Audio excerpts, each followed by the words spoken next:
All right. All right, so folks are slowly starting to trickle in. Hello, welcome. We are glad you all are here this evening. We're going to give it just a couple of minutes to let folks join us. Again, thank you for being here. For those of you who are just entering, hopefully you can hear me clearly. If you would like, I'd love to learn where you're joining us from. Please feel free to drop in the chat where you're joining us from. And if you feel inclined, even share something that you are hoping to learn today.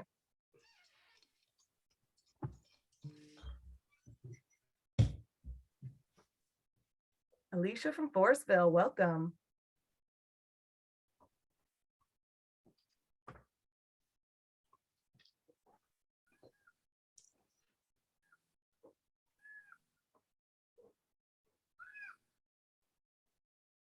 A lot of people joining us from Santa Rosa. That's fantastic.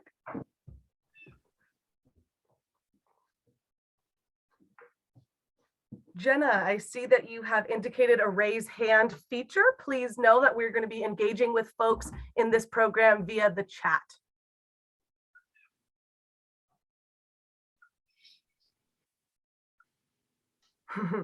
Leah writes, I want to learn how to convince others to do the work, as it is not that hard.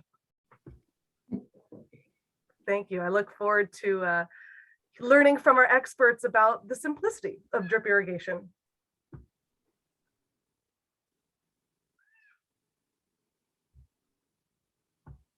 All right. I think at this time, I'm sure folks are going to continue to join us. Panelists, how do you feel about just kicking things off and getting it started? Let's go. All Sounds right, good. let's do it. Thank you.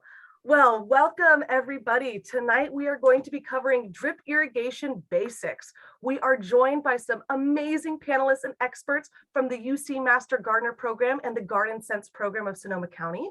And this program is brought to you through a collaboration with Daily Acts Organization and Santa Rosa Water. We are so thrilled that all of you are here today.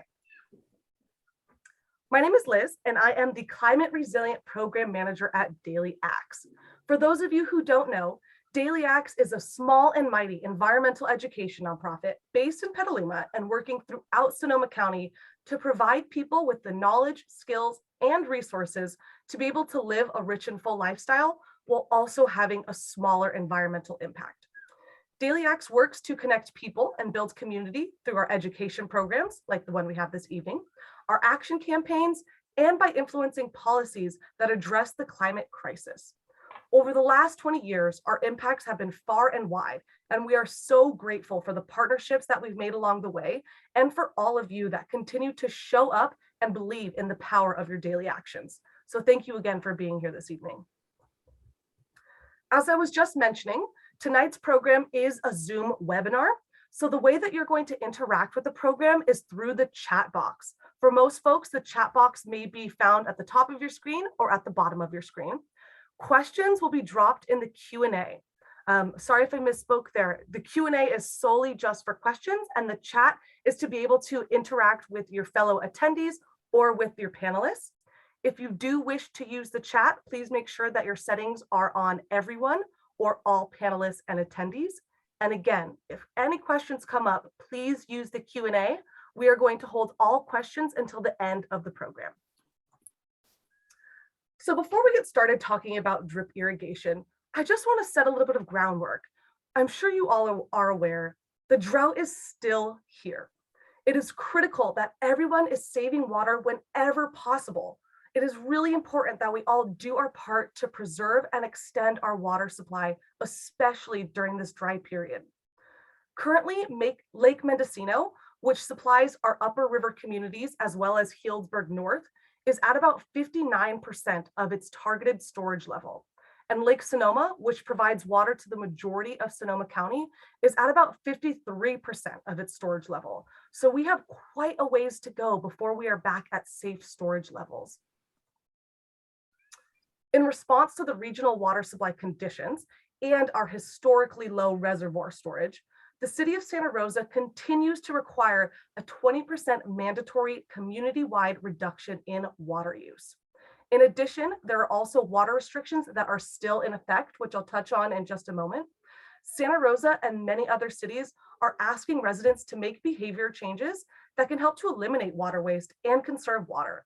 I can't emphasize this enough. We are all in this together, and it is so critical that we make every drop of water count.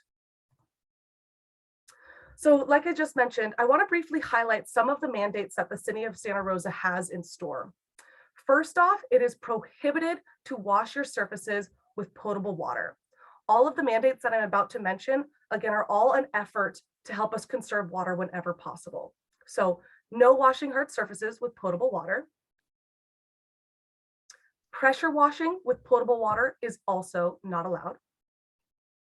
It is required to repair your indoor and outdoor appliances for any water leaks. If you need assistance identifying leaks, you can reach out to your city, check out their website, or reach out to me at Daily Axe to receive resources and better understand how you can read your water meter to detect those leaks.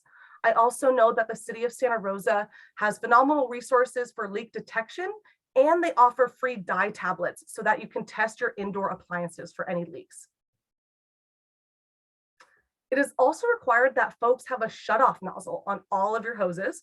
This is another free resource that the city of Santa Rosa will provide. They will provide you with that hose nozzle. And then lastly, landscape irrigation can only be applied between the hours of 8 p.m. and 6 a.m. as an effort to reduce evaporation. So whether you live in Santa Rosa, a surrounding area, or even in another state, I would highly encourage you to review your city's water page to learn more about what you can do to conserve water, as well as what resources your city or county has to offer to support you. All right, well, without any further ado, like I continue to mention, we have some really phenomenal experts joining us this evening. I'm going to give a brief introduction to all of them. So Leslie has lived and gardened in Sonoma County for almost 30 years after living in Canada, Australia, and other parts of the US. Moving to the hills above Sonoma as a newlywed, a friend helped her with her first vegetable garden, and she discovered irrigation, as well as deer and gophers. Now, Leslie lives in Pengrove, where she incorporates native and water-wise plants into her landscape, as well as growing vegetables year-round. She especially enjoys figuring out how to best irrigate the many different sections of her garden efficiently and according to their water needs. Retired after many years of teaching high school chemistry, Leslie has been a master gardener and Sonoma County Garden Sense consultant since 2017. She is currently the coordinator for the Garden Sense program. Mark has lived in California for most of his life, mainly in the San Francisco Bay Area. At a young age, Mark was inspired by a neighbor to spend time in the garden. He worked in a plant nursery in the early 1970s and then started his own garden maintenance business and soon became a California licensed landscaper.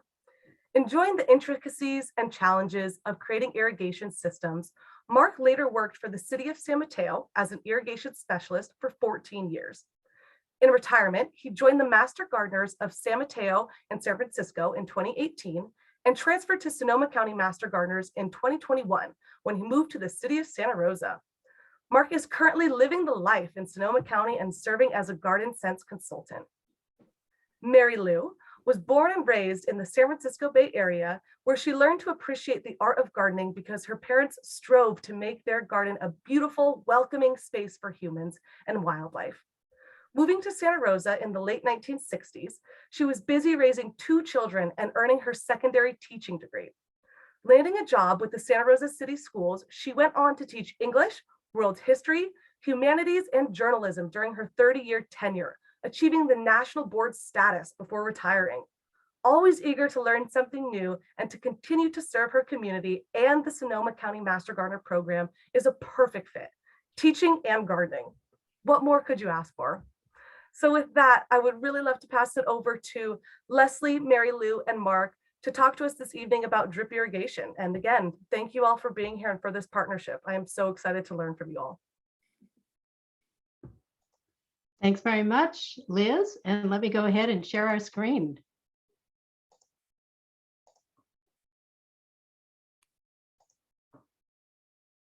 And get myself organized here. Okay.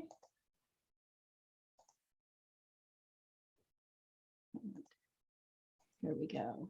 And there we are. Before we begin our presentation, I would like to introduce you to Garden Sense. In partnership with the Sonoma County Water Agency, otherwise known as Sonoma Water, we have been helping Sonoma County residents reduce water use in their landscapes for 9 years. We are a unique program within the UC Master Gardener program of Sonoma County.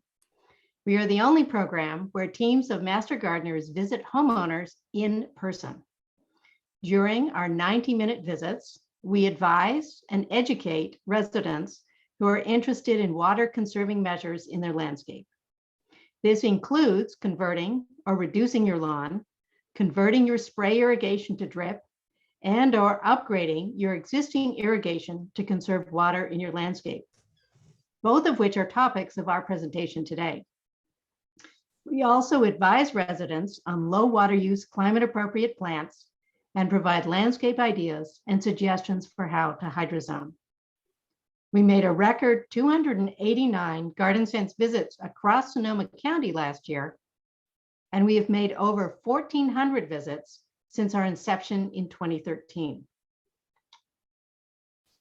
You can request a free Garden Sense visit and learn about these topics as they apply to your landscape. To request a visit, click on the link here on the screen, or you can take a screenshot with your phone, or go to our Sonoma County Master Gardener website and click on the Garden Sense icon. This link will also be available in the follow-up email. Today's topic is drip irrigation basics. Mary Lou, Mark, and I are Sonoma County Master Gardeners and Garden Sense consultants who specialize in irrigation, as well as describing the components you need to set up your own drip system. We've included some specific projects that you can tackle to get your feet wet. Pun intended. Drip irrigation is more efficient than either hand watering or sprinklers.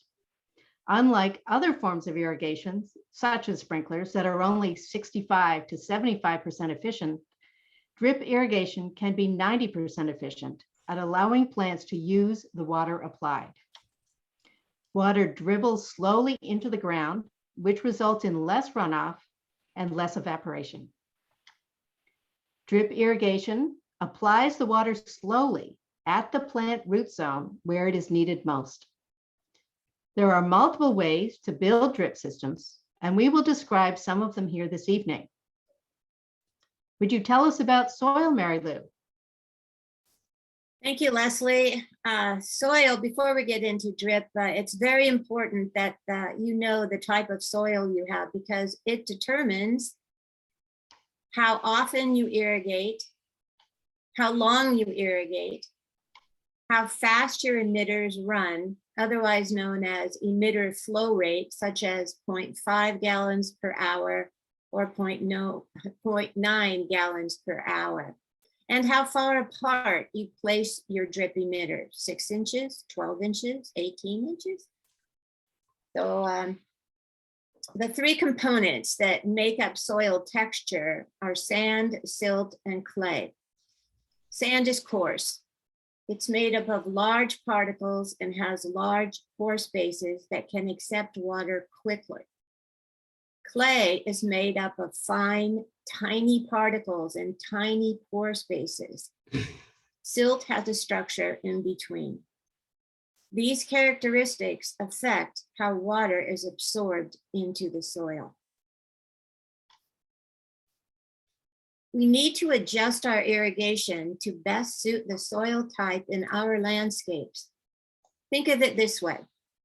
Apply water to see how fast the soil can drink it. Clay sips, sand gulps.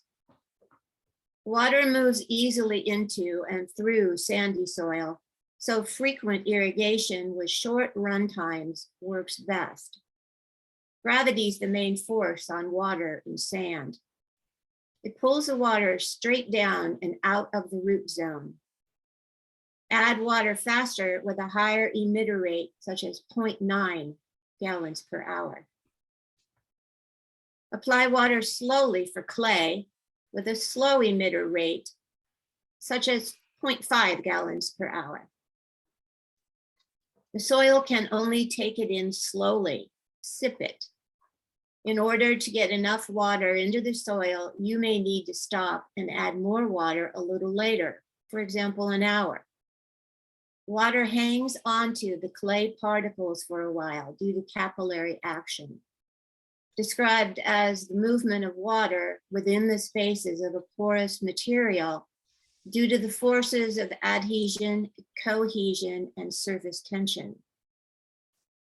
Therefore, watering plants in clay soil by hand gives deceptive results. Water will pool quickly and begin to run off. Stop watering. Wait an hour and water again. Cycled run times called cycle and soak.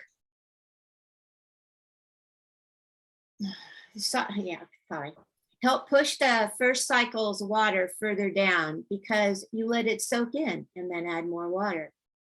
Check out the widths at the bottom of each diagram, 12 inches for sandy soil and over 24 inches for clay. This is why emitters need to be closer together for sand than for clay. Here's a citation from Whiting et al., the source of the graphic. Water movement is directly related to the size of pores in the soil. In the small pores of clay soils, water slowly moves in all directions by capillary action. The lack of large pore space leads to drainage problems and low soil oxygen levels. In sandy soils with large pores, water readily drains downwards by gravitational pull. Excessive irrigation and/or precipitation can leach water-soluble nutrients like necessary nitrogen out of the root zone and into the groundwater. From the diagram, if we leave the water running, it will take 48 hours to get to 72 inches in clay, and only 24 hours to get to the same depth in sand. Okay, yeah, thank you. Regardless of the type of soil you have, it's a good idea to actually find out whether water is getting to where you want it to be.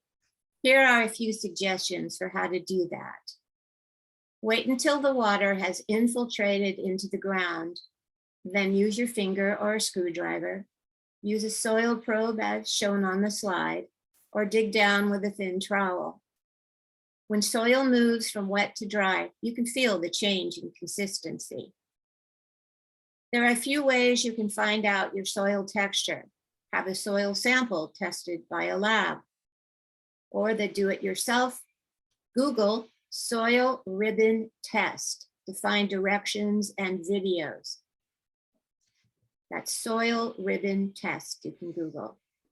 And you can also Google mason jar soil test for another method. So you can do it yourself and find that out. Your prominent sand, silt, clay. How deep should we water? To answer that question, we need to understand root depth. Trees, 2 to 3 feet. Shrubs, 18 to 24 inches. Perennials, 12 to 18 inches. And annuals, 8 to 12 inches. Most of the action is in the top 3 feet of soil. Air can only go so far into soil. Most of the time, we don't need to irrigate as long as we think we do. This is why we need hydrozones. Before we jump into the details about drip systems, we want to introduce you to one of the key strategies for reducing water use in your landscape, hydrozones.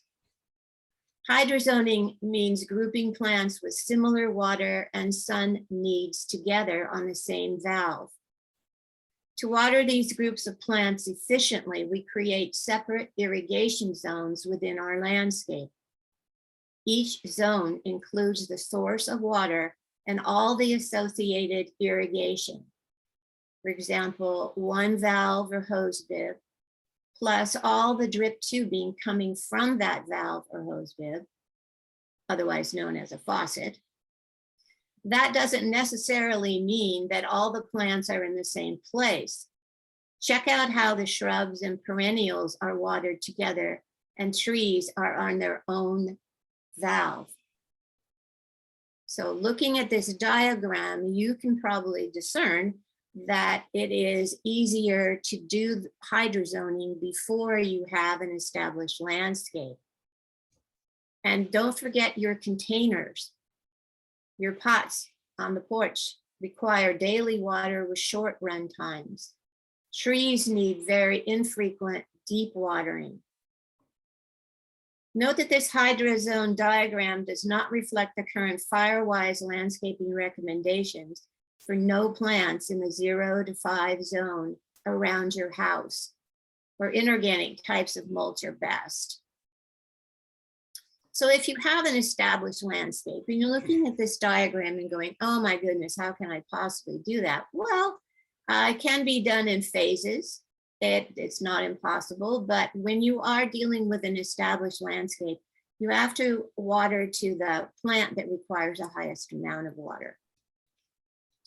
Mark, please tell us about sprinkler to drip conversion and drip irrigation components. Thank you, Mary Lou. Drip irrigation is appropriate for existing lawns as well as for shrub bed conversions.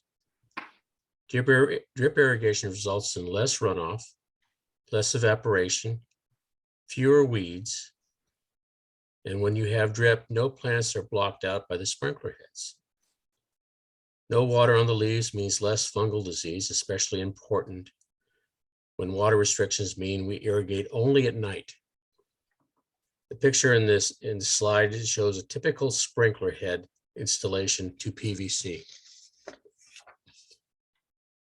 Filters and pressure regulators are required whether you are converting from sprinklers or beginning your drip system from scratch. A filter keeps small particles from clogging your drip line emitters. A pressure regulator is needed since drip irrigation is designed to work within a certain range of pressures in order for the emitters to work properly and to ensure that compression and compression type fittings do not come apart. Pressure decreases going uphill and increases going downhill or at the end of long runs. The first picture is of a filter. An additional or larger filter may be needed for well owners. Next is a pressure regulator. And third is a combination unit, which has a filter and pressure regulator. These work fine for municipal water customers, including the city of Santa Rosa. The last example is of a conversion kit, which contains a combination filter and pressure regulator. Here are 3 ways you can convert your spray system to drip. All of them require the addition of a filter and pressure regulator. One way is to use a spray to drip conversion kit. Converting at the valve is more robust and maintenance is easier. We will describe 2 scenarios for converting at the valve. We'll talk about these 3 ways in the following slides. Here are the steps for converting overhead sprinklers to drip irrigation using a conversion kit. Choose a sprinkler head that is in a good location, top of a slope, out of the way so you don't trip on it. Remove the sprinkler head, Teflon tape and nipple. Install the conversion kit. Remove all the remaining sprinkler heads, Teflon tape the nipples and cap off. On the bottom row, you can see the components of a conversion kit, a small filter on top, which includes a pressure regulator. On the bottom row, to the right, you see an example of the conversion kit in the ground attached to a drip distribution tubing. Downsides to the conversion kit. The filter is small, which means cleaning is needed more often. The head needs to stay above ground so that the filter can be accessed and cleaned periodically.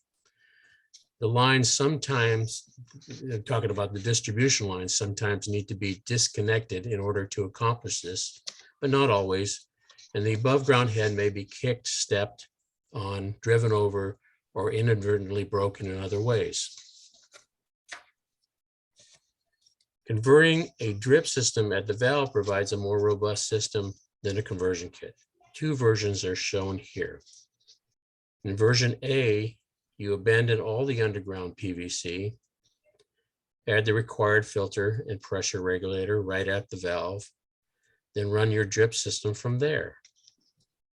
One thing I have forgotten to mention is the water supply ball valve before the irrigation valve. It is important to be able to isolate a broken irrigation system so you don't have to turn off all your water in order to do irrigation repairs.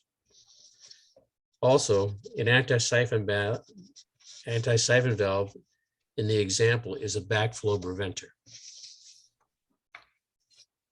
And version B is especially good in an area if the area you want to irrigate is on the other side of sidewalks, driveways, or other forms of hardscape. Add the filter and pressure regulator as you do in version A. Identify the sprinkler head or heads in the area you want to irrigate. Follow the sprinkler head, remove the sprinkler head and replace it with a riser and suitable connections for drip tubing. As with the conversion kit, you need to remove the rest of the sprinkler heads and cap them off. Here is a photo of the valve conversions we have been speaking about. Here you have the filter and pressure regulator properly installed. We are going to talk about valves in more detail later. Here is an overview of the components for a drip system. Begin with some type of backflow preventer. Then you have the valves or hose bib assemblies are mechanisms to open and close, allowing the water to flow into the landscape. Filters and pressure regulators are required for drip systems. And then you have the tubing, emitters, and fittings that are required to put the whole system together. Backflow preventers are devices that are installed on your home water pipes that allow water to flow in one direction and not the opposite. Their purpose is to prevent drinking water from being contaminated from other sources because of backflow. A vacuum breaker is a backflow preventer. It is a threaded device that attaches onto a faucet. It prevents water from flowing backwards into your plumbing. This is a component of the drip system that is often forgotten. Backflow prevention is required by the city of Santa Rosa and the state of California for your health and the health of your neighbors. Your backflow prevention device is installed right at the beginning of your system at what is known as your point of connection. This example shows a simple vacuum breaker at the hose bib, otherwise known as an outdoor faucet.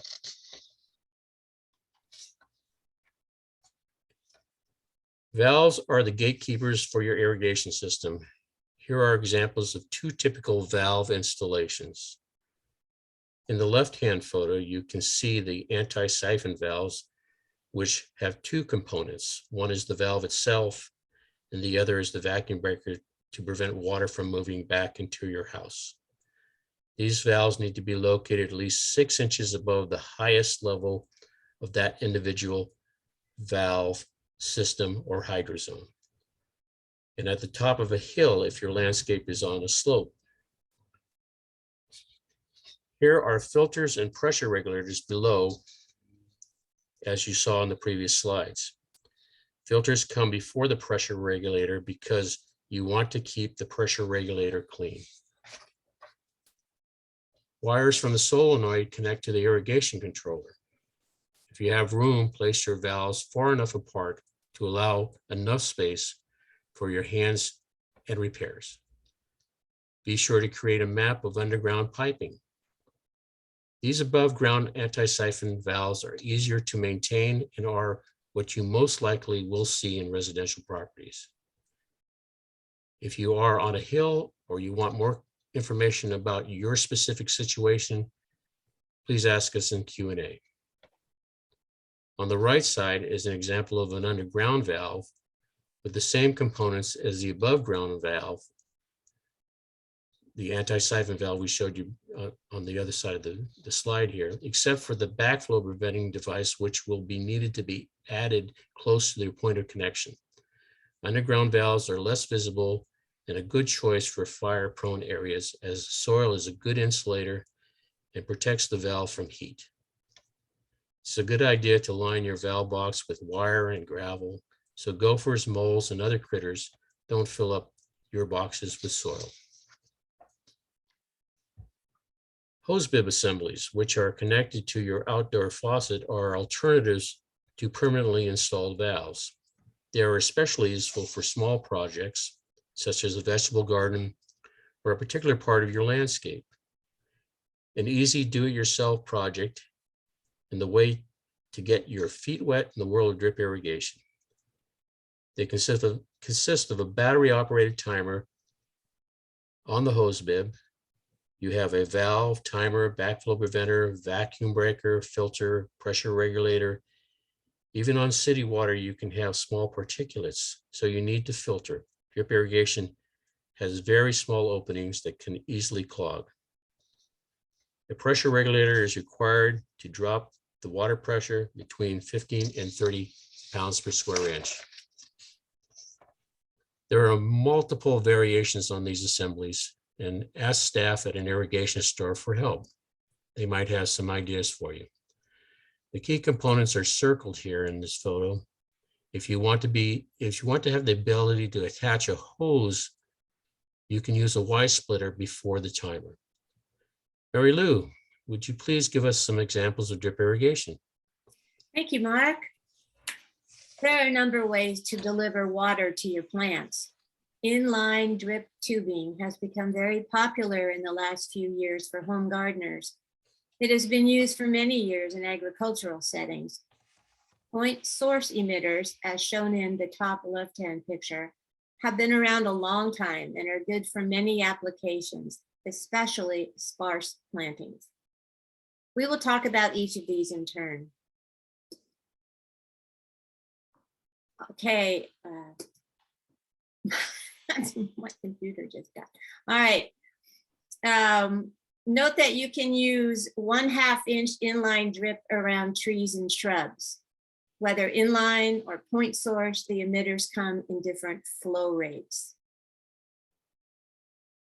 Let's compare inline drip with 1/4 inch inline drip. 1/2 inch inline drip can be run for longer distances, 200 feet being the rule of thumb for 12 inch emitter spacing and 0.5 gallon per hour output on flat ground.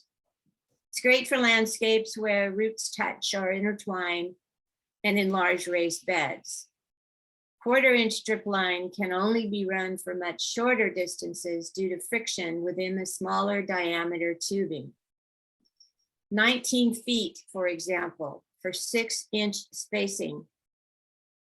It also doesn't contain the same robust pressure regulating emitters, so plants at the beginning of the line will receive more water than plants at the end. For further details about your situation, check out the manufacturer's run charts on both the 1/4 inch and 1/2 inch tubing rolls.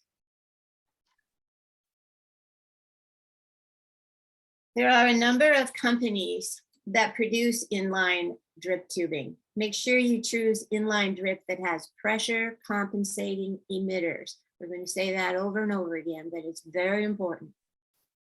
Within the tubing are emitters that deliver the same amount of water regardless of differences in water pressure, hence the term pressure compensating, meaning water drips into the ground at the same rate and in the same amount throughout your irrigation zone. This is especially important if you have uneven terrain and/or long tubing lines. The emitters have a flexible diaphragm inside, which helps them be self-flushing, decreasing the dangers of clogging due to particulates in the water. These emitters also contain check valves, which means that water stays in the tubing after the irrigation run stops. This type of drip is effective in closely planted beds where you want to moisten the whole bed. It can be used on an empty area to which you will add plants or to retrofit established plantings. Ground covers, trees, and slopes are well suited to this type of drip. Inline drip, especially 1/2 inch, is best for well water as the tubing is less clog prone. 1/4 inch inline is suitable for pots and raised vegetable gardens. Here's an example of a simple setup with 1/2 inch inline drip tubing. We call this design a serpentine pattern. Remember, 200 feet is about the limit of 1/2 inch inline drip. A flush valve should be added in your system to periodically flush out the tubing, especially in the spring at the beginning of the irrigation season. Choose a point close to the middle of the system, opposite where water enters. The picture showing a flushing system for this serpentine layout is made up of a power lock T fitting, a short length of solid tubing, and an end cap that can be unscrewed and easily allow water to flow through. If you are using this setup to moisten a whole bed, the lines of tubing should be approximately the same distance apart as the emitters. For example, if you use 12-inch spaced emitters, the tubing lines should also be 12 inches apart for adequate moisture. You can also use a grid layout. This layout, as the one before, provides uniform wetting under the soil surface. We know your soil type determines how far apart the emitters and rows should be and the water application rate. For example, Santa Rosa has mainly clay or clay loam soils. So 1/2 gallon per hour emitters spaced 18 to 24 inches apart are appropriate, while West Santa Rosa has sandy soil and so requires emitters be placed closer together. This setup requires more fittings. We recommend power lock fittings, which we'll show you later. Note that in order to provide uniform soil moisture, tubing lines are spaced the same distance apart as are the inline emitters, like for the serpentine layout.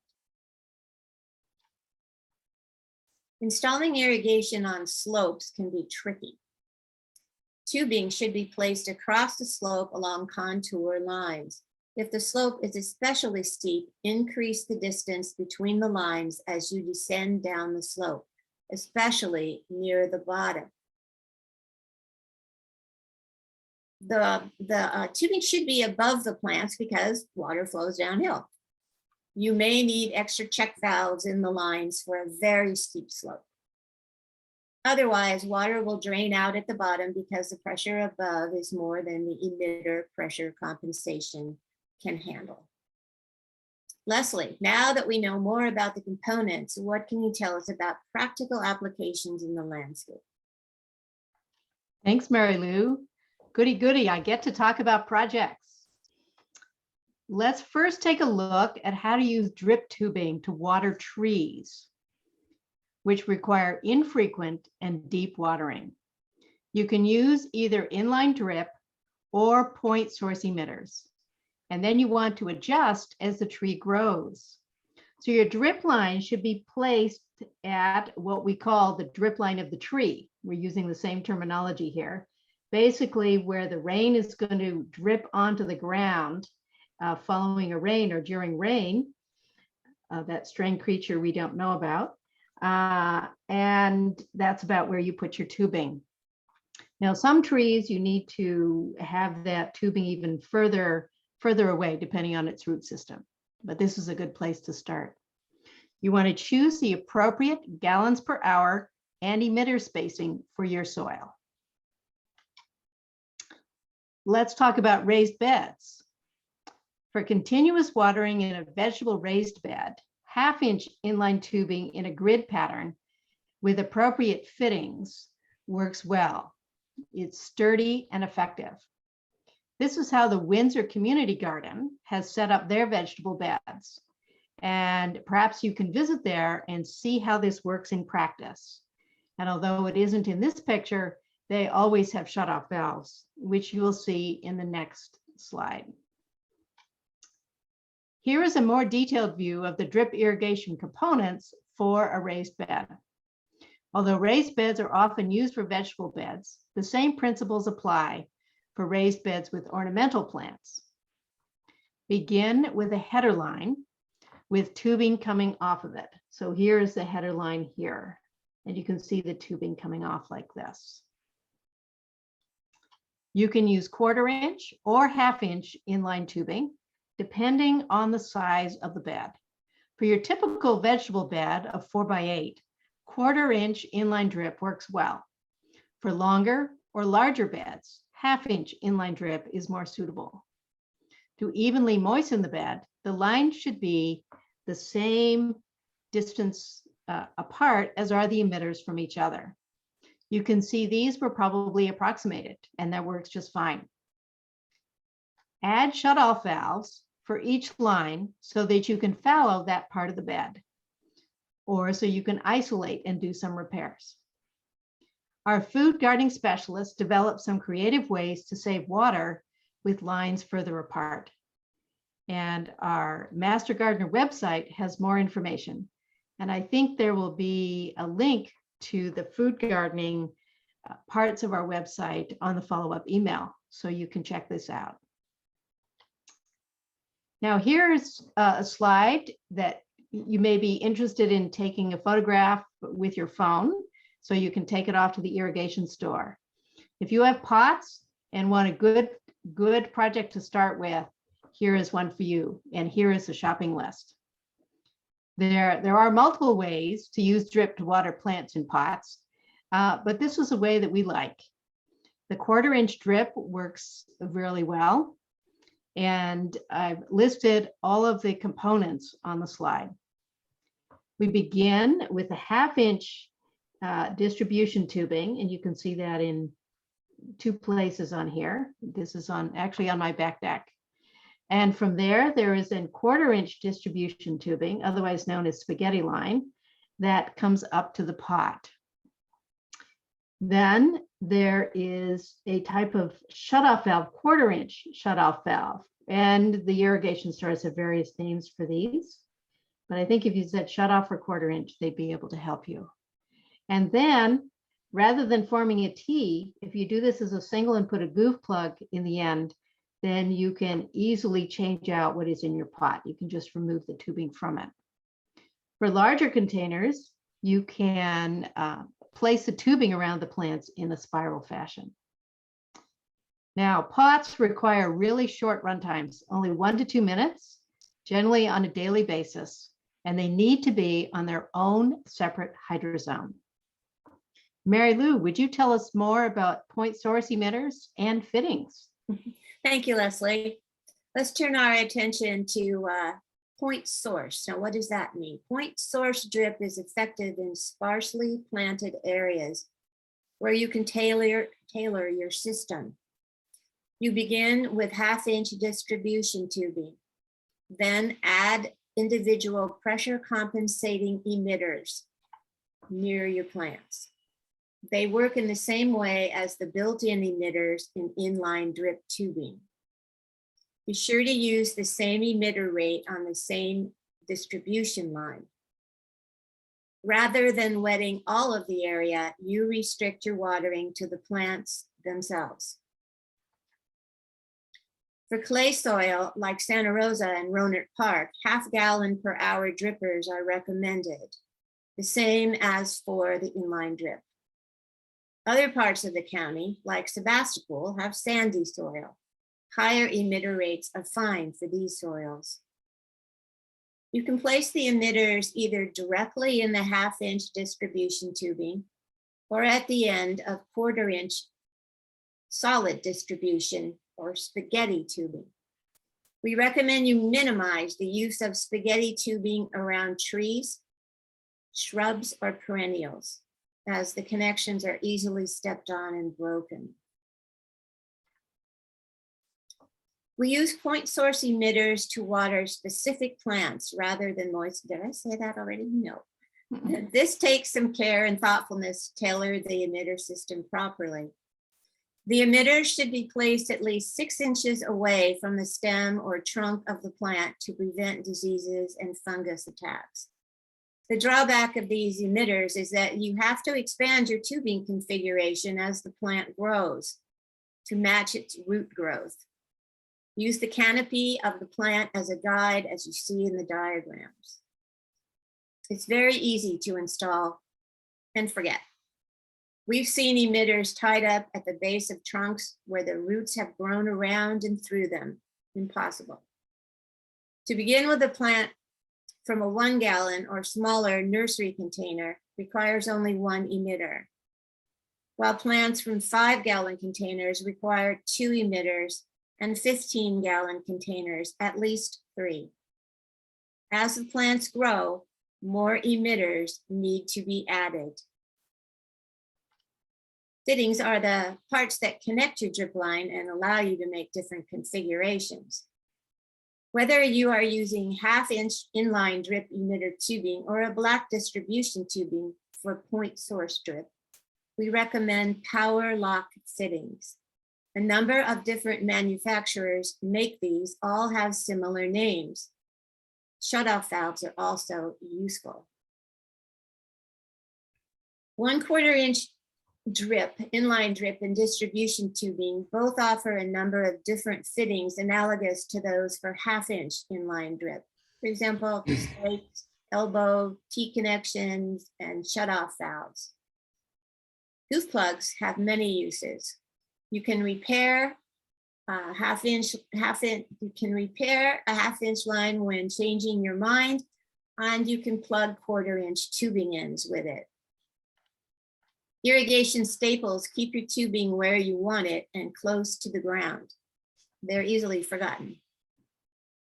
Leslie, please finish us off with some helpful hints and other important topics to consider along a drip irrigation journey. Thanks, Mary Lou. Here are some helpful hints that we've learned over the years.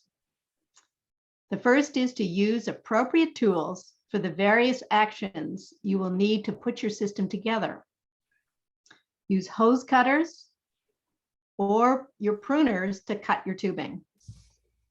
There are a variety of tools that punch holes in your distribution tubing, then help you to insert an emitter or 1/4 inch fitting into that hole. Although they were originally designed for inserting point source emitters, they also work well to insert the 1/4 inch straight couplings. For years, I would really struggle with getting those 1/4 inch fittings into the distribution tubing. And certainly I used pliers and they will work too. But using this part of your punch tool to help put in some of your couplings is really helpful. Distribution and inline drip tubing can be stiff. We've all experienced that.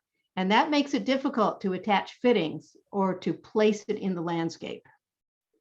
Exposing the tubing to the hot sun in summer helps to soften it. The handle on your pruners can help to expand the open ends. And if all else fails, using hot water to soften the ends of the tubing can also be helpful. Gardening gloves with embedded nitrile are nimble and provide traction. We have focused on drip irrigation for this presentation. Another aspect is choosing a way to control your system, to control how much water and when.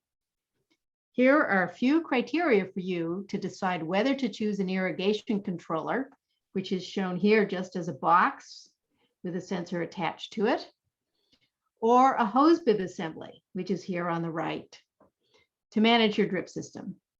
You can also use your phone as a timer and turn on your drip system manually, and then remember to turn it off when your phone dings. Now, don't forget, you need a backflow preventer and a filter and a pressure regulator. The criteria in whether to use an irrigation controller or a hose bib or to work with it manually with your phone really depends on your comfort level, your budget, your ease of installation, including whether you plan to install it yourself or to hire somebody to do so, as well as the size and type of the project. Now, you can have a fully automated system with an irrigation controller and valves, and then use a hose bib assembly for a temporary installation. And that's actually what is shown here. This is, I put in an extra vegetable bed last year and set up a separate valve on a hose bib. Don't forget to regularly check your system. An irrigation system is only as good as it's maintained. Work zone by zone. We recommend that you flush your system at least once a year, more often if you are on a well. Now, when you're installing the system, be sure to flush it after you've installed everything, and then go ahead and add your final end caps. You should also flush your system after you do repairs. Check that your lines haven't moved, especially important if you have pets, wildlife, and or children who may disturb your lines. We recommend that if at all possible, physically pull up the tubing and check for leaks and repair as needed. As your plants grow, adjust the tubing so that you are watering where the roots are, further away from the plant stem or trunk. Check and replace batteries in your hose bib timers. And in the winter, you want to bring those timers inside and remove the batteries. If you have valves and an irrigation controller, make sure they are continuing to work properly and attend to them as needed.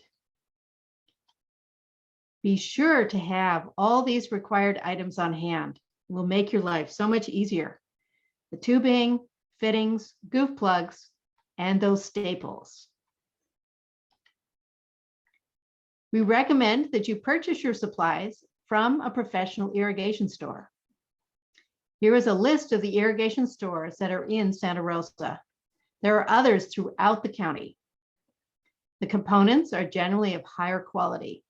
They usually have a larger variety of components, allowing for more versatility in what you can do.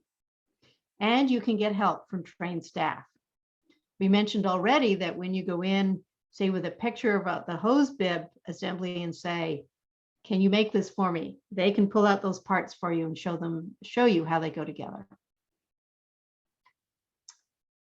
We've given you a lot of information here tonight. So you can ask yourself, where do I start? So here are our recommendations. Begin with small changes. Choose a small project. For example, just one hydrozone, your vegetable garden, or a set of pots, or a small part of your landscape. Evaluate the effectiveness of your system. What worked? What didn't work? Don't be afraid to make mistakes. And ask for help when you need it. You can also help even ahead of time. And we have good resources within the city of Santa Rosa and master gardeners to help you. You can schedule a water smart checkup with the city of Santa Rosa if you already have an irrigation system, and or you can request a garden sense visit. These links will be in the follow-up email along with other resources that we put together for you. Liz has some more information for you about resources available from the city of Santa Rosa. Then we will be ready to answer your questions. Right. Thank you so much for that informative presentation. And like Leslie said, I just have a few more slides before our Q&A. So first off, I really want to reiterate that the city of Santa Rosa, as well as all of the other cities in Sonoma County, have long-standing commitments to water use efficiency. So take a look at Santa Rosa's website or your own city's website to learn more about their drought requirements and free resources to help you through this journey. Daily Acts and the Master Gardeners also have numerous resources and education courses to help you take your water conservation skills to the next level. I'd also like to highlight the Green Exchange rebate program that the City of Santa Rosa has to offer. This program is for Santa Rosa Water customers, and you can receive up to $1.50 a square foot of lawn that you convert into a low water use landscape. Again, the city, Daily Acts, and Master Gardeners have resources that can help you understand the steps that you can take to transform your landscape and then to even install drip irrigation. For most of the rebates that your cities and the City of Santa Rosa have to offer are going to require approval ahead of time. So really be sure that you're checking out your city's rebate program and you understand all of the steps you need to take in order to qualify, apply, and be reimbursed for your water conservation efforts. One last thing before Q&A, for anybody who is on the program this evening who is a Santa Rosa Water customer, you are automatically entered into a raffle to win a drip line watering kit, and we will be in contact by the end of the week. And I think with that, it's time to get to some Q&A.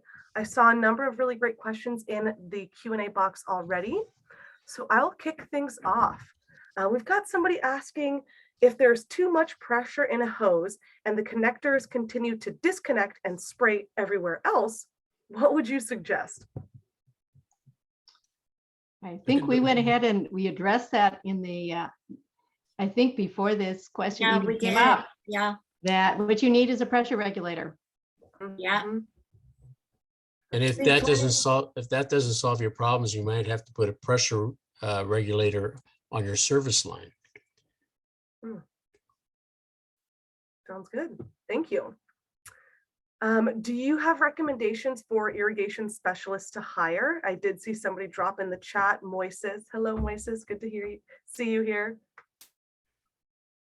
Is there anybody that you would recommend or any resources to find some additional support? We have a QUEL, which is an acronym for Qualified Water Efficient Landscapers. And all the people who have taken this course, it's free and also offered in Spanish. They have gone through the latest ideas and methods for irrigation. So you can feel pretty good that they're going to know what they're doing in a water saving way. And Leslie, could you tell more about that? And so QUEL is, and both Mary Lou and I are QUEL certified, it turns out. And though we are not out for hire. No. We are not out for hire. No, we're free. We're free. We come on garden sense visits. And of Yeah. course we have Mark as who's been a professional irrigation specialist for so much of his working life, that if you ask for a garden sense visit, then we can help you get started, but we won't actually do the installation for you. You can go to quell.net. And Liz, I don't think I included that on our resources. So if you could include that in the follow-up email, that would be great. Oh, and Liz has just put it up there as well in the chat. Very fast. Thank you. Yeah, Quell is a phenomenal resource. Thank you for bringing that up. We got a couple of questions asking for some more clarity on flushing a system and how can you actually clean your emitters?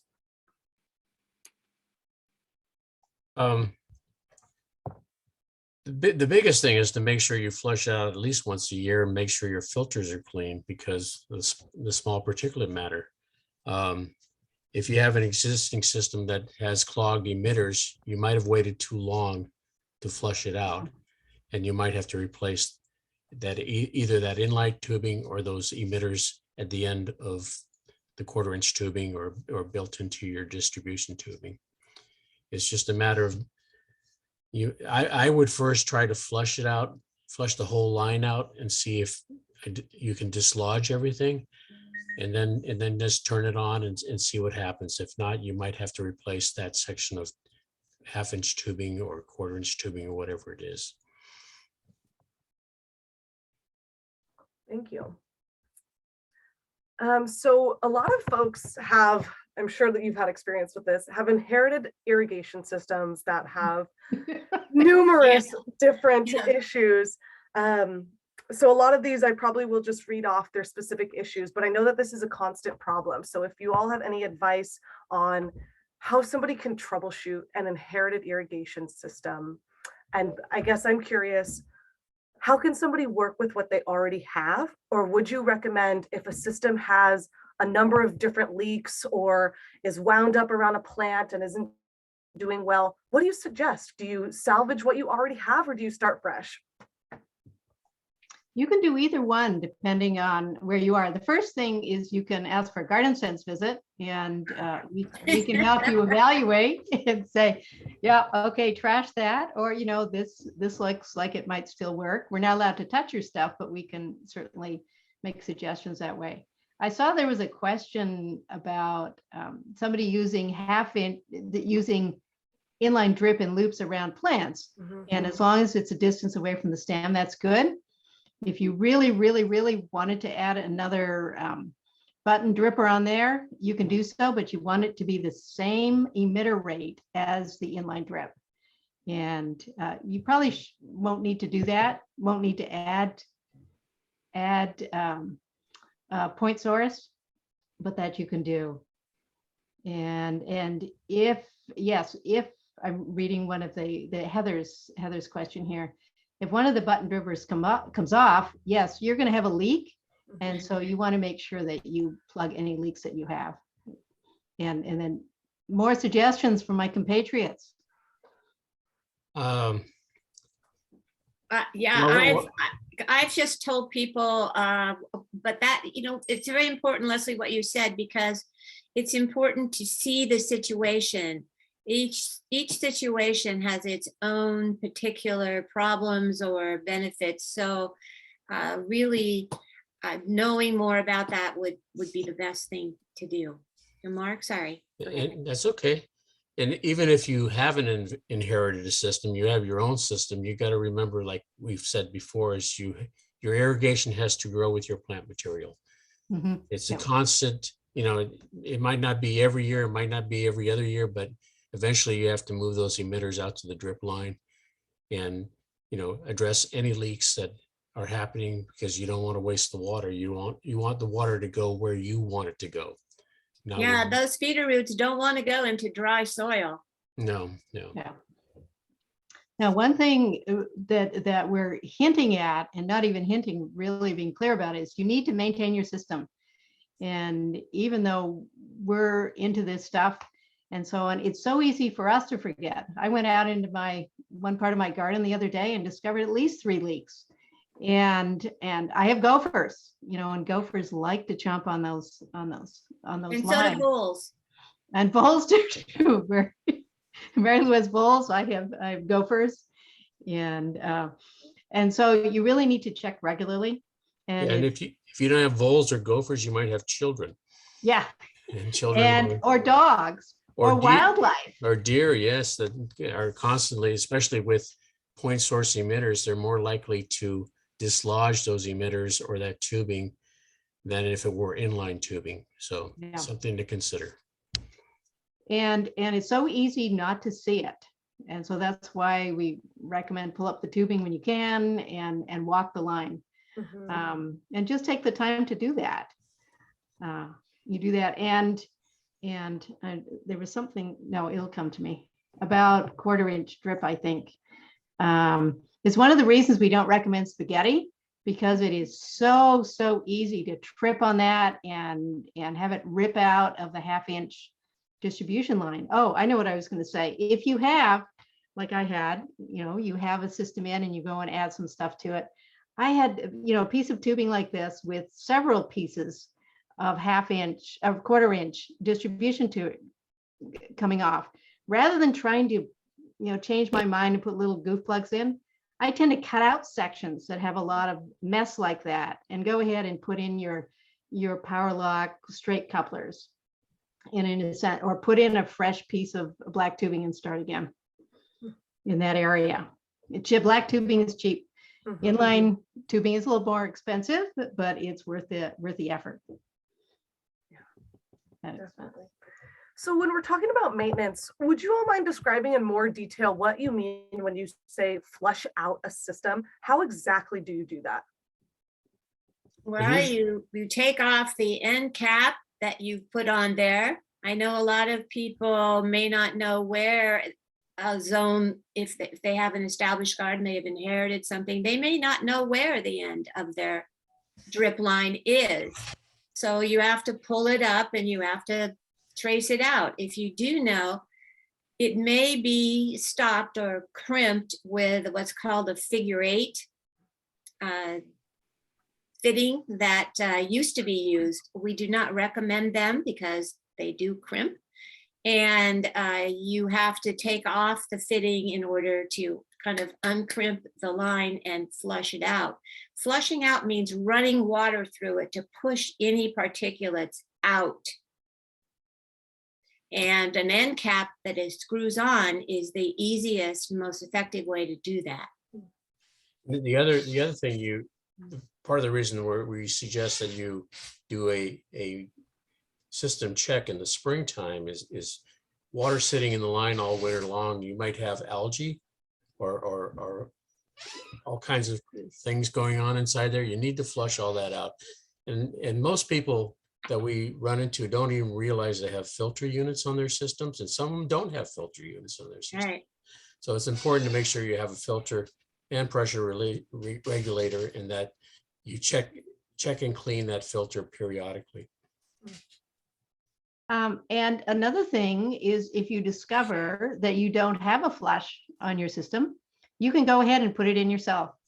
Your tubing is plastic.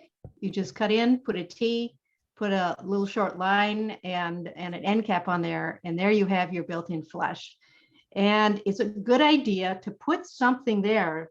I have a friend who puts a gnome right in her garden where her flush is, so that she knows where it is. So she's reminded of where that is. Yeah. That's a great way to make irrigation a little bit more fun. Yeah. So you started to talk about this a little bit with having the same gallon per hours when you're mixing systems. Can you mix inline and point source? Mm-hmm. Yes, you Yeah, can. yeah. All right. As And long as they are the same gallons per hour or very close to, yes. Thank you. And are there any disadvantages to leaving an entire sprinkler system or component in the ground, but having it turned off?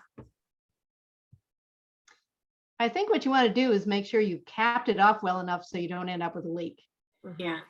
But Mark, you might be the best one to address this. Yeah, there's nothing wrong with doing that. It's just it's difficult to maintain and to make sure that everything is working properly. And one thing we show people when we do garden sense visits is how to read your meter so that you can detect leaks that you might have in your irrigation or inside your home. So it's important to have it accessible. I mean, there's nothing, there's some people that do subsurface drip irrigation. We don't really suggest it because of the maintenance issue, but that works out well. Back to your question about emitters on inline drip.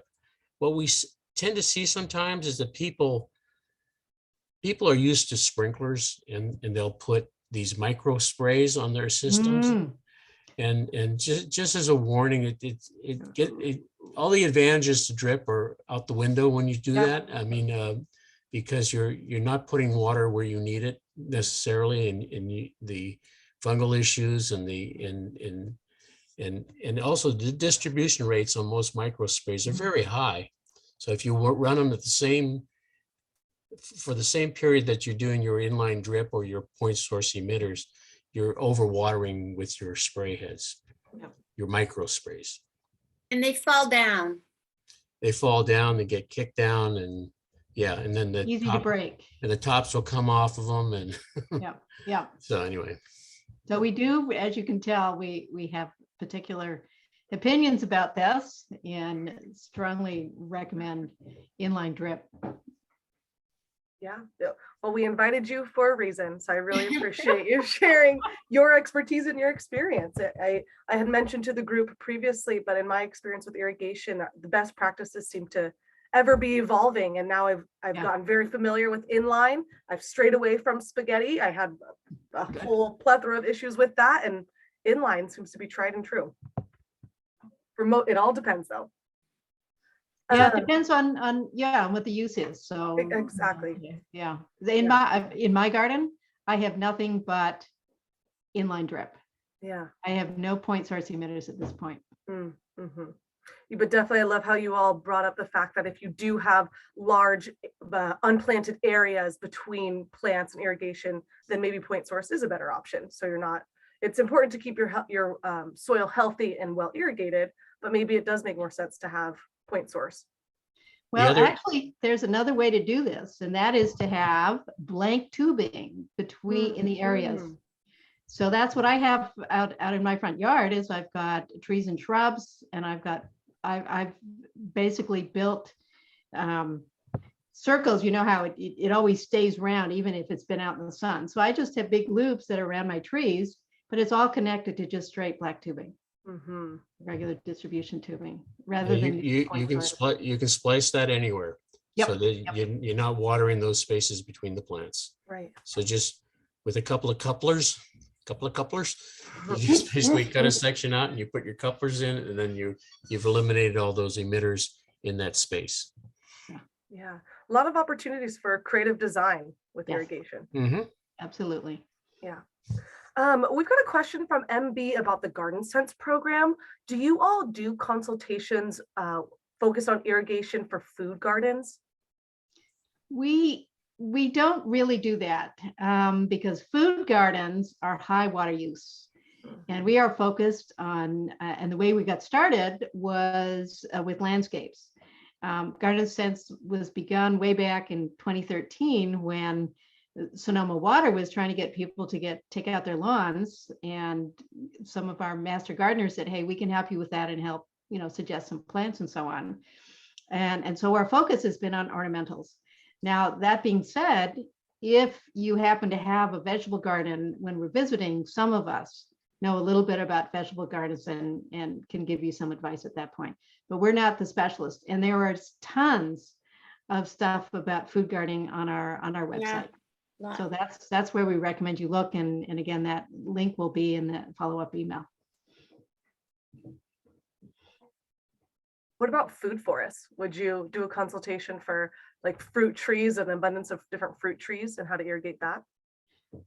Again, we're not specialists in fruit trees. And we can't necessarily use the excuse that they're high water use, although some are low and some are medium. But it's really more of a specialty, talking about fruit trees. So some of us know more than others.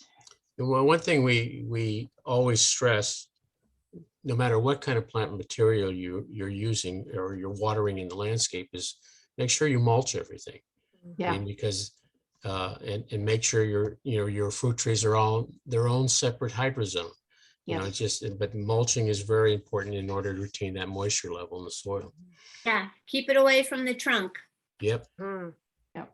And use organic compost mulch as much as you can, rather than in fire-prone areas, chips. Yeah, irrigation seems like it really is just one practice in the whole tool belt for water conservation. Right, when you pair mulch with drip irrigation, with the right plants, with a fire safer landscape, you can really have a healthy, robust landscape, no matter how big or small. There are so many different things that we can talk about when it comes to water conservation, soil health, food. And one thing we always stress is that people usually overplant areas. And so if you plant material that'll fill the space and not overtake other plants, you're going to use less water because you're only going to be watering those plants and not the open spaces. So when you buy plants that are going to fill the space and grow to the size that you want, not buying plants that you constantly have to maintain and keep them in shape. So there's advantages to that. Plus, you can always, when you have to weed, there's room to find the weeds. So true. So if somebody has a faucet that is not necessarily located right next to their veggie bed and they need to go a distance with their irrigation, would you recommend that they bury the irrigation so that folks are not tripping over it? And if so, how deep would you bury it? What we sometimes tell people to do is put it on the surface and then mulch over it so it's not a trip hazard. And if you do want to bury it, you certainly can with PVC. It's a bigger do-it-yourself project, and I believe you want to be at least 12 inches down. Mark may know that. That's something I learned. Yeah, on lateral lines, you anywhere from 8 to 12 inches on a lateral line because it doesn't freeze here as much as it might other places. But yeah, if you have a large area and it's far away from your hose bib or from your valves or whatever else, you can go and trench and run PVC all the way out to your plant materials, so you're not running drip tubing out there. And then when you get out there, then you convert over the drip tubing. Yeah. And And if you're- particularly if you're in Gopher country. Yep. Yeah. Yeah. Yeah, and when you use the word bury, that has implications of depth. Yeah. Where when I say I'm going to cover my irrigation tubing, I mean I'm just going to cover it. So you can't see it, but it's easily pulled up, and I know where it is. Otherwise, if you bury, you're gonna get roots, and it's good. Yeah, No but PVC is more robust, and so Yeah. but you're going to need the glue, and you're going to need all the fittings. You're definitely going to need help from the irrigation store. But I've got several places where I have trenches going from valves, and hired a young weightlifter to help dig the trenches for us, and then went up and used drip inside. So you can do it, but it is, for a first project, it might be easier to figure out another way to go online. And then at a later point, you can add to your system by doing that digging and connecting it at either end to your hose bib and to your bed when you're more comfortable with your irrigation system. And hand digging might be better for the winter time. Yes, definitely. Definitely. Yes. And especially on clay soil in Santa Rosa. Yes. Yeah. Yeah. Sounds like you're speaking from experience. Yes. Mhm. So Ruth here has inherited an irrigation system. Their system currently has 1/2-inch tubing and is fitted with 1/4-inch tubing and spray emitters. They want to switch the sprayers over to drip emitters. Do you have any tips that you can share? But there's usually 1/4-inch tubing coming off of the 1/2-inch tubing feeding the micro spray.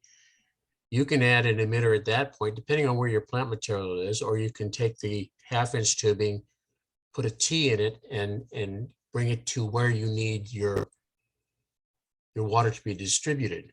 So you can do it either a 1/4-inch or a 1/2-inch. I prefer to do it with 1/2-inch because you might be a distance from the plant material, or you might have to go away from it. This tubing might be right at the plant material already, so you need to move away from it. So depending on how much tubing there is in this situation, you might be better to run a new line and reestablish where your watering is going to happen. And it sounds like a Garden Sense visit might help you with those decisions. Oh yeah. What a phenomenal program. It's much easier to see it and explain it. Yeah, I mean, seriously, it's easier to see it. And Yeah. Because we see all kinds of things out there, Yeah. and it is just much easier to explain things to people Right. on site and to see Yeah. their situation. This is making me my head spinning about a part 2. How do we get this in person and allow people to see the various installation pieces, and then what went well and what didn't go well, and how we can all learn together, make repairs, things like that. In person is much easier. And Liz, can I give a little promo for another upcoming webinar? Please do. Zero Waste Sonoma has got the Zero Waste Week coming up, and Chris Loomis from Sonoma Water and I are going to be answering questions about leaks and maintenance and that kind of thing. Might give you some more practical stuff to apply some of the stuff we've been talking about here. And that's on July 26th. Fantastic. I'll include a link to that in the follow-up email. Oh, that'd be great. Thank you. So Heather's asking, is it ever appropriate to use different gallon per hour emitters in the same system? Mark? Yeah, this is a part question. If you have a particular type of soil and you have the plants in a hydrozone that require the same amount of water or same type of watering, it's better to stay with the same emitter types. If you've got an existing landscape where all of a sudden you've got all kinds of different moderate use plants and low water use plants, I would really consider pulling some of those plants so that planting plants with the same water requirements in the same area and staying with the same emitter. I mean, I've seen it in a lot of places where people use different size emitters depending on the plant needs. And it's hard to schedule a timer when you're doing that. And also because you're not necessarily just scheduling the emitter, the soil is the same, so it's going to take it at a certain rate. And so that's where the difficulty comes in, is you have soil that only take water, what we call the infiltration rate is going to be the same for the same type of soil. And you're not going to have a whole lot of different soil types in a landscape. Leslie or Mary Lou, you got any input on that? I agree. And Yep. yeah. You see it happen all the time. People think they can do it all the time, and they put it in all the time, but it doesn't always work the best. You know what would be better if you do have that situation, the mixed situation that Mark was talking about, is that you just add another emitter of the same gallon per hour than the one you have. So what you're doing is you're adding another emitter, but you're not adding a different flow rate. Thank you. Everybody's copacetic on the line. Yeah, that's better, Mary Lou. Yeah, the flow, the flow rate that we talked about in the presentation is dependent on the soil type. And so it, as Mark said, so it really should be the same gallons per hour. You just might want to put more in if you, for example, just happen just by chance to have a medium water use plant that you're not willing to give away, like a hydrangea, that, you know, you might put extra emitters around it. Not that we're recommending that. Or the one rose, or the one rose, the one rose bush that somebody bought you this year. Yeah.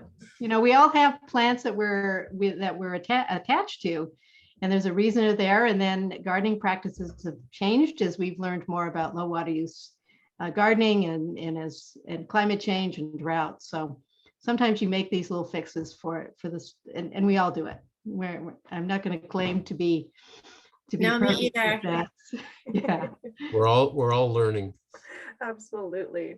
We all are. And with this question in particular, would you say if you had a blank landscape and you're planting low water use, medium water use, fruit trees, for example, if you set yourself up, you can have different zones for it as well. Right. Yes. Yeah, so you can have 3 valves for 3 different water type needs, but Yes.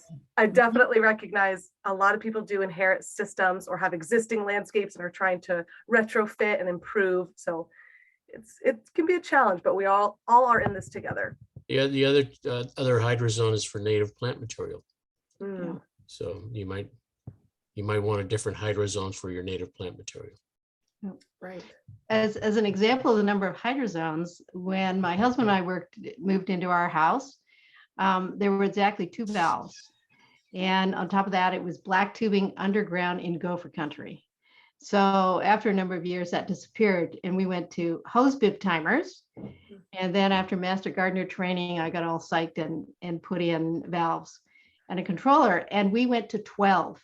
So from 2 valves at the very beginning, which was simply landscape plants in the front and landscape plants in the back, we went to 12 valves. So sometimes on visits, we'll say, you know, we look for those extra valves that people aren't using.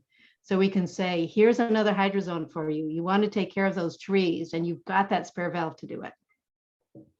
And you also have to have capacity on your clock to add those valves. Exactly.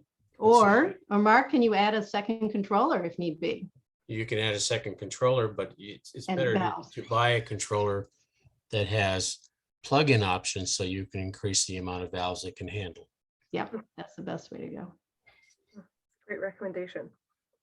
We've had somebody in the chat named Mark who has described a number of different issues that they're dealing with their own inherited system. You all can take a look in the chat, but Mark, check out Garden Sense. I think that might be your biggest benefit here, from cut lines to different tubing and emitters that are broken and spray emitters. Mark, sounds like your irrigation is due for a retrofit. Retrofit. Yeah. So we've got just a couple more minutes. If there are any last questions, please feel free to drop them in the chat or the Q&A. Sounds like Mark is going to check out Garden Sense. Yay. Agreed. What a phenomenal program. There was a question about drip tape, and I don't know much about drip tape. Perhaps Mark can comment on that. Its robustness compared to half. It's not as durable. There's all different types of drip tape.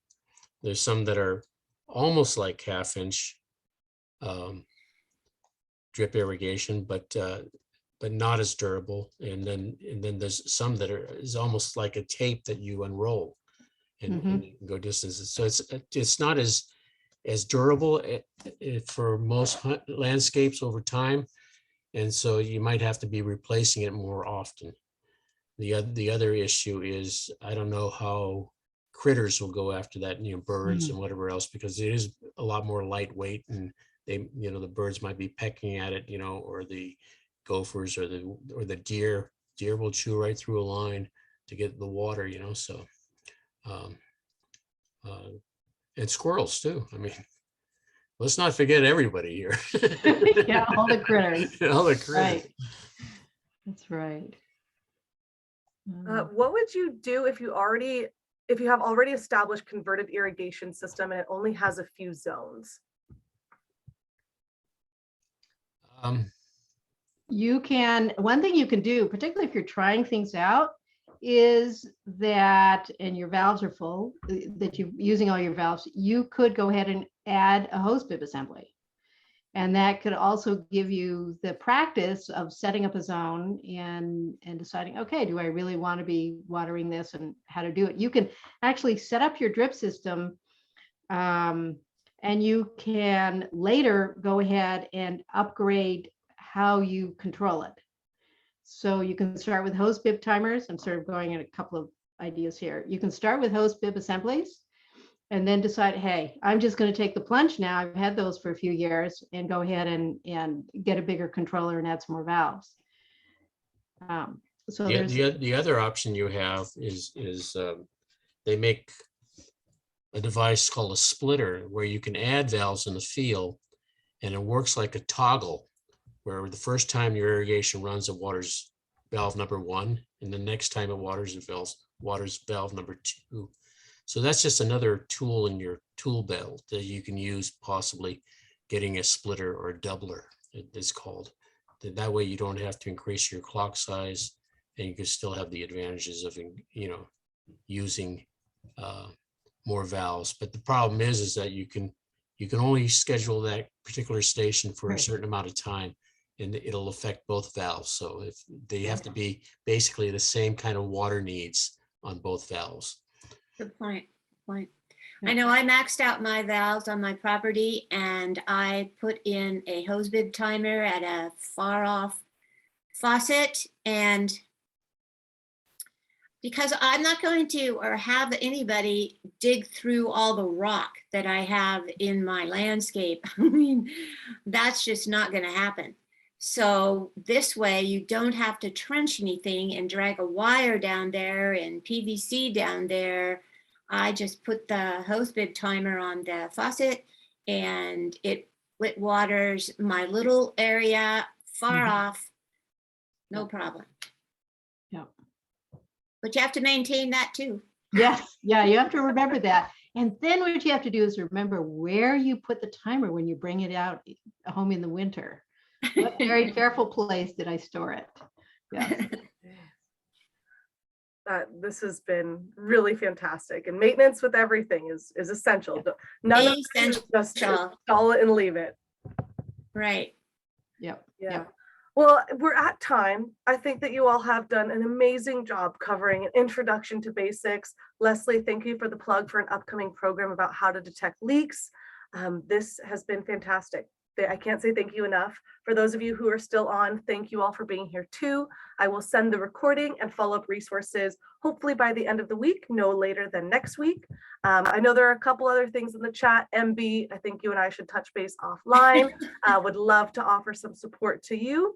And for everybody else, happy gardening. Good luck. Thank you for doing your part. I hope to see you all soon. Panelists, I'll see you in just a minute in our debrief session. Thank you. Thank you, everybody. Have a Thank you. great rest of your evening. Bye. Bye.